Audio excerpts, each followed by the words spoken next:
Suicide ain't my thing. We're backing off. It's very important when you approach any encounter in this game to plan. You spot anything? Plan. It's all about planning. Careful. They're all over the place, and we can't find them all at once. That had to hurt. No one dares come here and challenge us. Yeah, we're strong.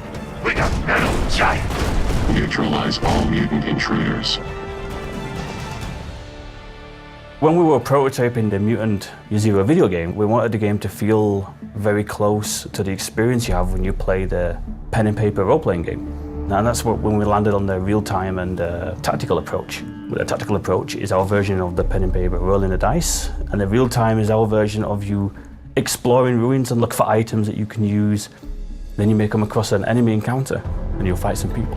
The air stinks like mutants. Not just any mutants, stalkers. A typical encounter is that you will approach a group of enemies, then you will usually sneak around for a bit. The attention circle is going to represent what they can see and what they can hear. Check that guy out. You see him? Head like an infected mushroom. He's one of the Nova sect. Stealth in our game is about intel gathering.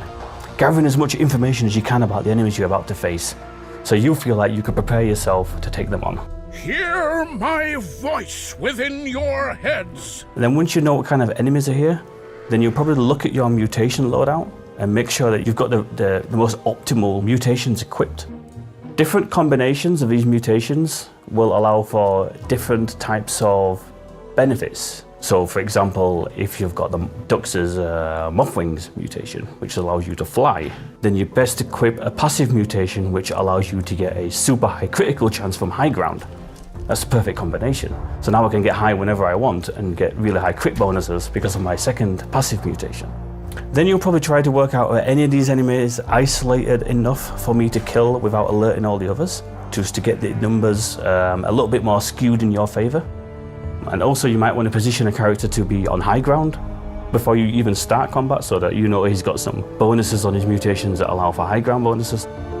Then you'll look at the enemies that are left and go, well, I know that this particular enemy unit it can be really, really dangerous if left to run free.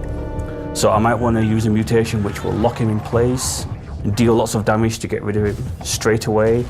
Or maybe this other enemy unit, if they get a turn, they'll call for extra help, and I'm not really equipped to deal with extra numbers right now, so I need to take that one down first. So it becomes a case of studying the playfield and figuring out your strategy before you press your ambush button.